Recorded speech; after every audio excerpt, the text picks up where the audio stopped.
అందరికీ నమస్కారం. ఈరోజు కథ హిట్లర్ ఎపిసోడ్ 155 షాక్లో కీర్తి. ఇక స్టోరీలోకి వెళ్తే సర్వెంట్స్ మాటలకి బాధపడిన హాస్నీని కన్సోల్ చేస్తాడు విరాట్. అదే సమయంలో జరిగిన విషయం తెలుసుకున్న రాజేంద్ర నేరుగా అనసూయ ఇంటికి వెళ్ళి ఆమెకు చెప్తాడు. ఈ విషయం ఏంటి? నిజమే వదినా, ఈ విషయం తెలిస్తే స్వర్గంలో ఉన్న మా అన్నయ్య ఆత్మ శాంతించదు అని మొసలి కన్నీళ్లు కార్చాడు రాజేంద్రవర్మ. ఆ మాటలు విన్న అనసూయ ఒక్కసారిగా సోఫాలో కూలబడుతూ, నువ్వు చెప్పిందంతా అబద్ధం కదా, ఏం ఆశించి ఇదంతా చేస్తున్నావు అని కోపంగా అడిగింది. ఇది అబద్ధమైతే చాలా బాగుండేది. నేను చెప్పే మాటలు నమ్మడం మీకు చాలా కష్టం, కానీ గుండె దిటవు చేసుకోండి వదినా. మన రుద్రమనేని వంశానికి ఇలాంటి కర్మ పట్టిందని తెలిసి చాలా బాధగా ఉంది. ఒక చెడిపోయిన అమ్మాయి మన విరాట్కి భార్య అంటే తట్టుకోవడం నా వల్ల కావట్లేదు. ఈ విషయం బయటకు వస్తే మన వంశ గౌరవం, పరువు, ప్రతిష్టలు ఎంత దిగజారిపోతాయో తెలుసా? ఇక్కడ నా కొడుకును నేను సమర్థించుకోవడానికి రాలేదు, కానీ అలాంటి బజారు మనిషి మన ఇంటి పెద్ద కోడలుగా కొనసాగడానికి ఎంత మాత్రం ఒప్పుకోను. మీరే ఏదొకటి చేయాలి అని ఆవేదనగా అన్నాడు రాజేంద్ర. అతని మాటలకు ఏమని స్పందించాలో తెలియక మౌనంగా ఉన్న అనసూయను చూసి మరింత రెచ్చిపోతూ, ఇంచుమించుగా 4 రోజుల పాటు మహేంద్రను బంధించి ఉంచాడు విరాట్. నేను ఎంతగా ప్రయత్నించినప్పటికీ నా కొడుకు ఆచూకీ తెలుసుకోలేకపోయాను. అన్యాయంగా శిక్షిస్తున్నాడని బాధపడ్డాను. కానీ ఈరోజే నాకు నిజం తెలిసింది. తట్టుకోలేకపోయాను. వెంటనే మీ దగ్గరికి పరుగున వచ్చాను. నా కొడుకు చేసిన తప్పుకి నేను క్షమాపణ చెప్తున్నాను వదినా అని బాధగా ఉన్నట్లు నటిస్తూ 2 చేతులు జోడించాడు. ఇన్ని రోజులు హాస్ని అంటే ఇష్టం లేనప్పటికీ పిల్లల కోసం ఆమెను స్వీకరించడానికి సిద్ధపడింది అనసూయ. కానీ ఇప్పుడు రాజేంద్రవర్మ చెప్పిన మాటలు ఆమె మనసు మీద గట్టి ప్రభావం చూపించాయి. ఆమె మీద ఇష్టం కాస్త అసహ్యంగా మారింది. అతని మాటలు నిజం కాకూడదని మనసులో బలంగా కోరుకోసాగింది. ఆమె ముఖంలో కనిపిస్తున్న సంఘర్షణను గమనించిన రాజేంద్ర, మీకు నా మాట మీద నమ్మకం లేకపోతే ప్యాలెస్లో ఉన్న ఏ ఒక్క సర్వెంట్ను పట్టుకొని కనుక్కోండి, మీకే తెలుస్తుంది అని జిత్తులమారి తెలివితేటలు ప్రదర్శించాడు. ఆ మాటతో అతను చెప్పినవన్నీ పూర్తిగా నిజమని నమ్మిన అనసూయ, నా కుటుంబానికి ఇలాంటి చెడు రోజు ఎందుకు దాపరించింది? మేమేం పాపం చేశామని ఆ దేవుడు ఇలా పరీక్షిస్తున్నాడు అని బాధగా అనుకుంటూ కన్నీళ్లు కార్చింది. ఏడుస్తున్న ఆమెను చూసి రాక్షసానందం పొందుతూ, నా కొడుకు నేను మంచి బుద్ధిని నేర్పించలేకపోయాను, అందుకే ఈరోజు ఇలాంటి పరిస్థితి వచ్చింది. కనీసం మీకైనా నిజం చెప్పి గుండె బరువు తగ్గించుకోవాలని వచ్చాను. మీకున్న అనుభవంతో ఈ సమస్యను మీరే పరిష్కరించాలి వదినా అని చెప్పి బాధ నటించాడు రాజేంద్ర. మీ గుండె బరువు తగ్గించుకోవడానికి వచ్చి నాకు భారం పెంచేస్తావా? అసలు పని కట్టుకొని ఇక్కడికి వచ్చి మరీ విషయం చెప్పడం వెనుక నీ ఉద్దేశం నాకు తెలియదనుకున్నావా? నేను రెస్ట్ తీసుకునే సమయమైంది, మర్యాదగా ఇక్కడి నుంచి వెళ్ళిపో అని సీరియస్గా ముఖం తిప్పుకుంది అనసూయ. నేను చెప్పింది మామూలు విషయం కాదు, దాన్ని మీరు జీర్ణించుకోవడానికి చాలా సమయం పడుతుందని నాకు తెలుసు. సరే, మీ కోరిక మేరకు నేను వెళ్ళిపోతున్నాను. మీరు ఊరికే ఆవేశపడకుండా ఆరోగ్యం జాగ్రత్తగా చూసుకోండి అని అక్కడి నుంచి వెళ్ళిపోతాడు. అందరికీ దూరంగా ఇక్కడికి వస్తే పని కట్టుకొని వచ్చి ఆ విషయాలను చెప్పి నా ప్రశాంతతను దూరం చేయాలని చూస్తున్నాడు. ఇప్పుడేం చేయాలి? ఇంత పెద్ద విషయాన్ని ఎవరికీ తెలియకుండా దాచాడు అంటే విరాట్కి చెప్పే ఉద్దేశం లేదు అని అర్థం. ఒకవేళ అడిగినా ఏదో ఒకటి చెప్పి నోరు మూయించేస్తాడు తప్ప సమాధానం చెప్పడు. ఇంత జరిగినా కూడా హాస్నికి విడాకులు ఇవ్వలేదంటే ఆమెను ఎంతగా ప్రేమిస్తున్నాడో అర్థమవుతోంది. కానీ చూస్తూ చూస్తూ అలాంటి అమ్మాయిని నా ఇంటి కోడలుగా ఎలా ఒప్పుకోను? ఈ సమస్యకు పరిష్కారం ఏంటి అని బాధగా అనుకుంది అనసూయ. మరుసటి రోజు ఉదయం కంపెనీలో ఒక ఇంపార్టెంట్ మీటింగ్ ఉండటంతో అటెండ్ అయింది హాస్ని. కానీ విరాట్ దెబ్బ వల్ల తన బాడీ పెయిన్స్ తగ్గకపోవడంతో చైర్లోనే అనీజీగా కదులుతూ జరుగుతున్న మీటింగ్ మీద అస్సలు దృష్టి పెట్టలేకపోయింది. ఆమె దేనికో ఇబ్బంది పడుతుందని గమనించిన ప్రశాంత్ మీటింగ్ త్వరగా ముగించి మిగతా వాళ్ళందరితో కలిసి బయటకు వెళ్ళిపోయాడు. అమ్మయ్య, మీటింగ్ అయిపోయింది. ఇప్పటికీ నా నెత్తి మీద నుండి కొండంత భారం దిగినట్లు అనిపిస్తోంది అని కాలు చాపుకొని రిలాక్స్గా కూర్చుంది హాస్ని. ఆమె వైఖరి చూసి కూర్చోడానికి అంత కష్టంగా ఉన్నప్పుడు కంపెనీకి ఎందుకు వచ్చావు? నువ్వు రాకపోతే కొంపలు ఏమైనా మునిగిపోతాయా అని వెటకారంగా అడిగింది కీర్తి. అదేంటి అలా అంటున్నావు? ఈ కంపెనీకి లీడర్గా ముఖ్యమైన మీటింగ్ జరుగుతున్నప్పుడు నేను రావద్దా? మిగతా వాళ్ళందరూ నాకు బాధ్యత లేదనుకోరా అని అసహనంగా అంది హాస్ని. కంపెనీ భారం మొత్తం నీ భుజాల మీద వేసుకుని నడిపిస్తున్నట్లు మాట్లాడకు. ఒక్కరోజైనా పని చేసిన పాపాన పోయావా? కనీసం మన కంపెనీ అండర్లో చేస్తున్న ప్రాజెక్ట్స్ ఏంటో తెలుసా? అసలు గేమ్ ఆడకుండా నిద్రపోకుండా ఏ ఒక్కరోజైనా గడిచిందా? ఎందుకే నోరుంది కదా అని ఏదేదో మాట్లాడుతున్నావు? ఇలా నువ్వు మాట్లాడితే నాకు భయం వేస్తుంది హాస్ని. ఎప్పటిలా నువ్వు గేమ్స్ను ఆడుకుంటూ ప్రశాంతంగా బతుకు. అంతేకాని బాధ్యత బత్తకాయ అని స్పీచ్ ఇచ్చావంటే నేను ఊరుకోను అని కోపంగా చెప్పింది కీర్తి. ఛీ, నా పరువు తీయడానికి నువ్వొక్కదానివి చాలే. రాను రాను నా బుద్ధికి వాల్యూ లేకుండా పోతుంది. నేను వెళ్తున్నాను అంటూ పైకి లేచిన హాస్ని ఒక్కసారిగా కడుపు మీద చేతులు పెట్టుకొని ఆకలిస్తుంది, భోజనం చేద్దామా అని కీర్తిని అమాయకంగా అడిగింది. ఇక్కడికి వచ్చి 2 గంటలు కూడా కాలేదు, అప్పుడే ఆకలేస్తుందా? అంటే నువ్వు కంపెనీకి తినడానికి వచ్చావా అని వెటకారంగా అడిగింది కీర్తి. అబ్బా, అయిన దానికి కాని దానికి నన్ను తిట్టడం అలవాటైపోయింది నీకు. ఆల్రెడీ టైం 1 గంట అవుతుంది.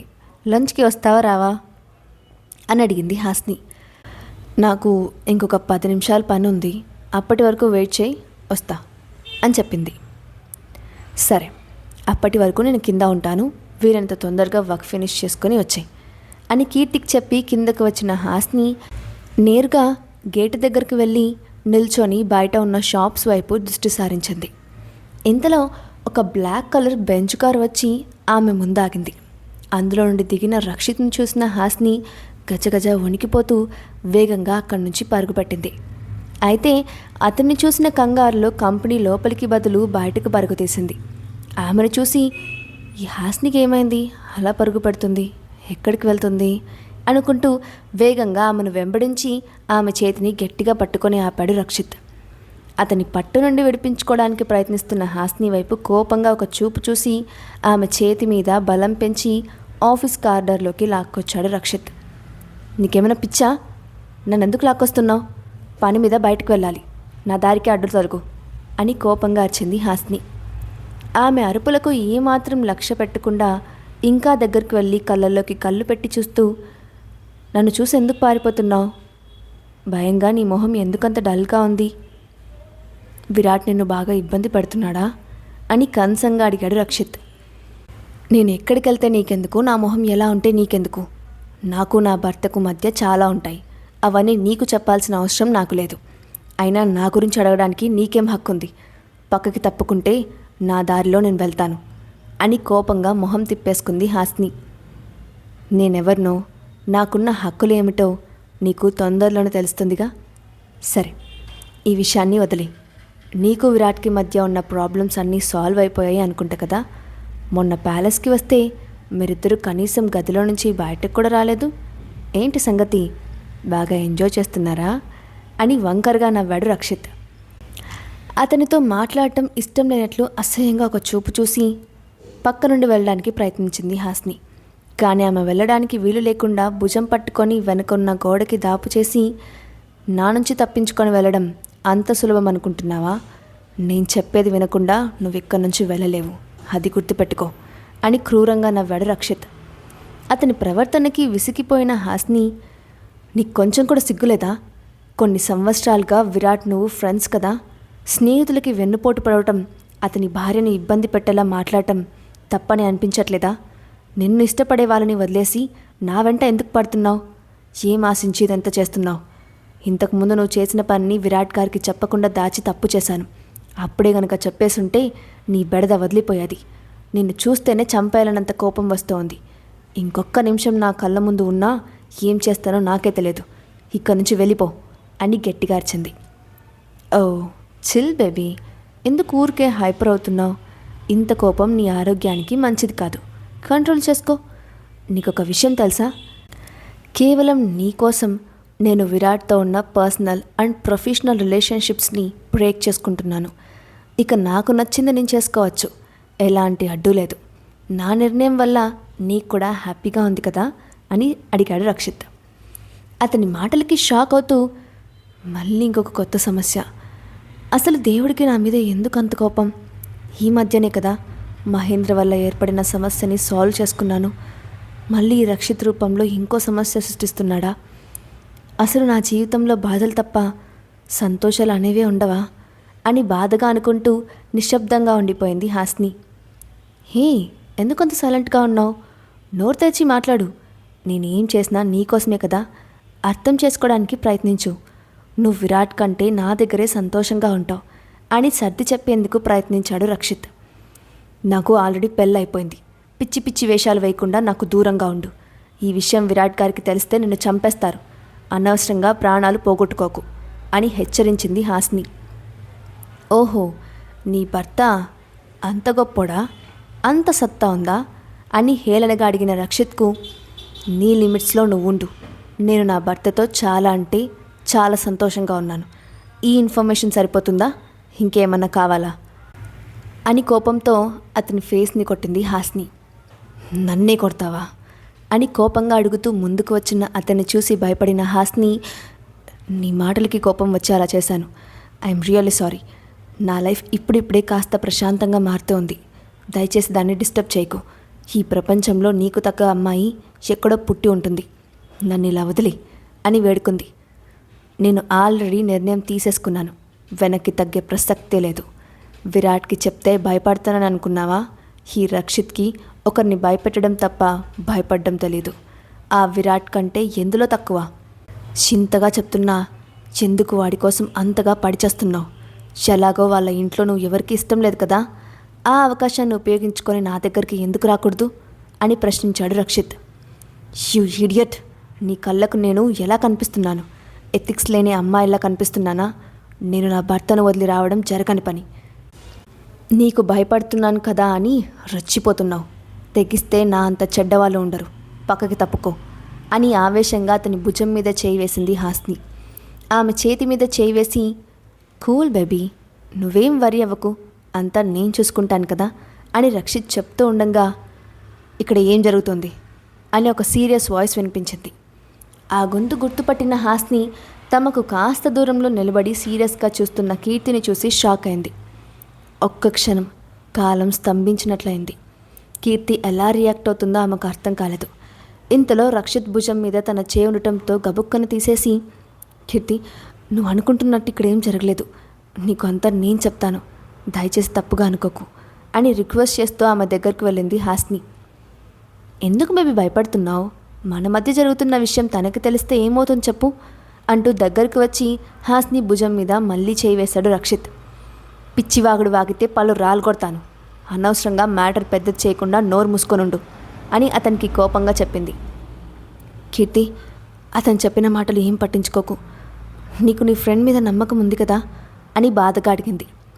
కానీ ఆమెకు ఏమని సమాధానం చెప్పాలో అర్థం కాలేదు. ఆ ఇద్దరి మధ్యలో ఉన్న చనువ చూసిన ఆ క్షణం ఆమె మనసు మొక్కలైంది. తను కళ్ళు చూస్తుంది నిజమో కాదో తెలియని సందేహంతో సైలెంట్గా ఉండిపోయింది. ఒక పక్క ఇష్టపడినవాడు, మరో పక్క ప్రాణ స్నేహితురాలు.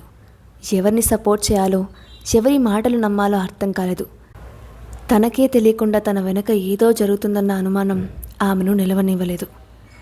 తన ఇష్టపడుతున్న వ్యక్తి తన స్నేహితురాలతో చనువుగా ఉండటం చూసి తట్టుకోలేకపోతోంది. కన్నీళ్లతో ఆ ఇద్దరిని చూస్తూ నిస్సహాయంగా నిలబడిపోయింది. ఆ నిమిషం కీర్తి కళల్లో కనిపిస్తున్న బాధ చూసి హాస్ని మనసు చలించిపోయింది. తను రక్షిత్ని ఎంతగా ఇష్టపడుతోందో తెలిసి కూడా నిజం చెప్పకుండా తప్పు చేశానేమోనని భయంగా అనుకుంది. ఇంతలో ఉన్నట్టుండి అక్కడి నుంచి పరిగెత్తుకుని వెళ్ళిపోయింది కీర్తి. అది చూసి, కీర్తి అని హాస్ని పిలుస్తున్న పిలుపు గాలిలోనే కలిసిపోయింది. ఆమె వెంట వెళ్దామని ప్రయత్నించిన హాస్ని చెయ్యి పట్టుకొని ఆపి, ఎక్కడికి వెళ్తున్నావు బేబీ? ఈరోజు నీతో లంచ్ చేయాలని ఆశగా ఉంది. ఎక్కడికి వెళ్దామో చెప్పు అని అడిగాడు రక్షిత్. అప్పటికే కీర్తి తనను అపార్థం చేసుకుందేమో అని భయపడుతున్న హాస్నికి ఆ మాటతో ఒళ్ళు మండిపోయింది. ఆవేశంగా అతని వైపు తిరిగి లాగి పెట్టి ఒకటి కొట్టి, ఊరుకుంటుంటే నీ ఇష్టానికి రెచ్చిపోతున్నావు. హద్దులు దాటితే సమాధానం వేరేగా చెప్పాల్సి ఉంటుంది. మర్యాదగా నచ్చేయి వదలు అని అతన్ని ఒక్క తోపు తోసి లోపలికి పరిగెత్తింది హాస్ని. అసలు రక్షిత్ ఉద్దేశం ఏంటి? ఇప్పుడు హాస్ని విషయంలో కీర్తి ఎలా రియాక్ట్ అవుతుంది? నెక్స్ట్ పార్ట్లో చూద్దాం. ఈ స్టోరీ అప్డేట్ ఎలా ఉందో కింద కామెంట్ బాక్స్లో మీ ఒపీనియన్ని షేర్ చేయండి. అలాగే ఇలాంటి మరిన్ని స్టోరీస్ కోసం మా ఛానల్ని తప్పకుండా సబ్స్క్రైబ్ చేసి పెట్టుకోండి. Thanks for watching.